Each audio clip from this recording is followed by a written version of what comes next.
nag-in tayo dito. 6:14. Yan. 6:14 tayo nag-in.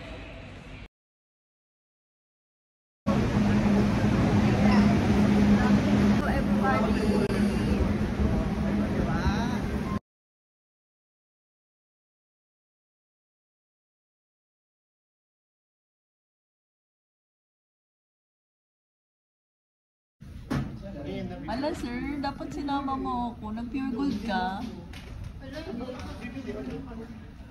May tanong tayo sa kanya. Anong high na maintenance yan? Gamot? Or sa jowa? Pag-jowa. Pag-jowa. O may maintenance ka ba? Uy, may dadaan. Kasi mali na yung tanong mo. Uy, sir, dito ka. Hello guys! Nandito kami sa yung logo ng DQ. Hala, hindi yun yung logo ng DQ. Ito. Ayan! Nilibre kami ni sir.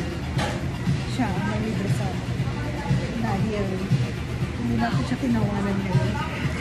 Hindi, kasi ganun talaga siya. Ganun talaga siya. Mabait siya guys.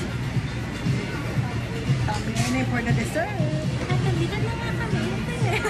Andito lang kami sa DQ. After na kumain sa DQ. Guys, galing kami sa mga inasal, hindi lang kami naka-picture kasi gutom lang. Ayan lang. Kaya ang ganda natin dito. Ganda talaga tayo.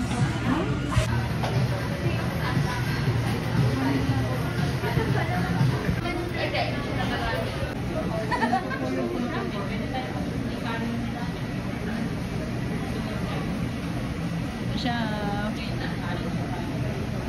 ang ating ate and kuya. Yay!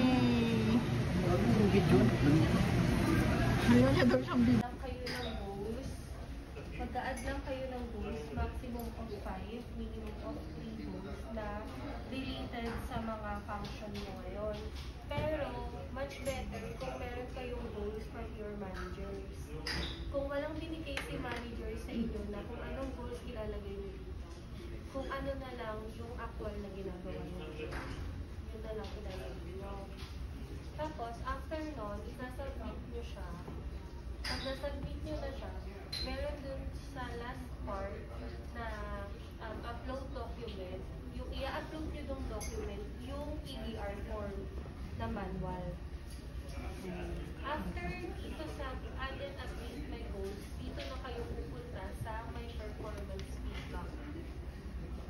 Sa my performance feedback, dito nyo naman i-rate yung sarili nyo from 1 to 5. May guidelines naman din kung paano nyo i-rate yung sarili nyo. More of, same lang naman din siya dun sa form. Dito lang is, ito yung FY 21.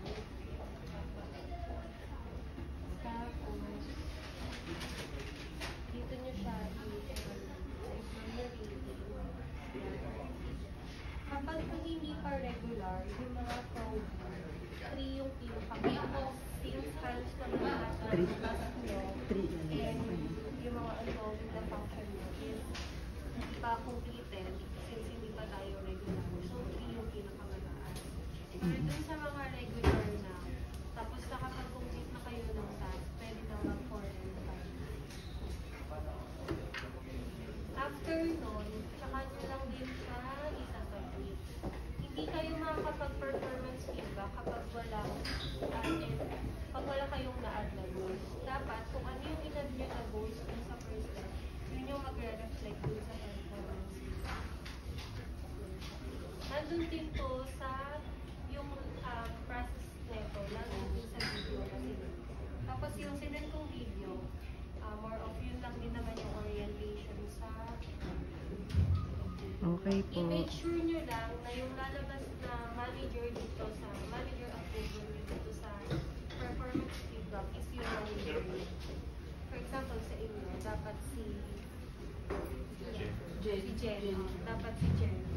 Sa inyo, si Annie. Since iba-iba kasi kayo sa inyo, si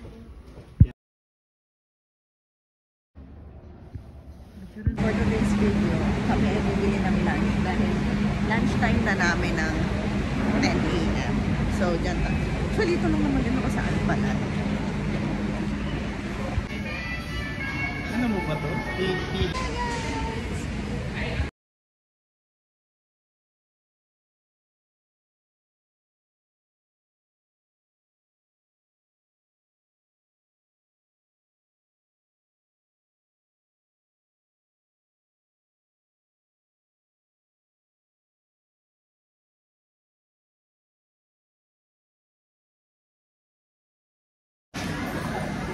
Hi guys! Welcome to SCB! Welcome! Welcome guys! Welcome!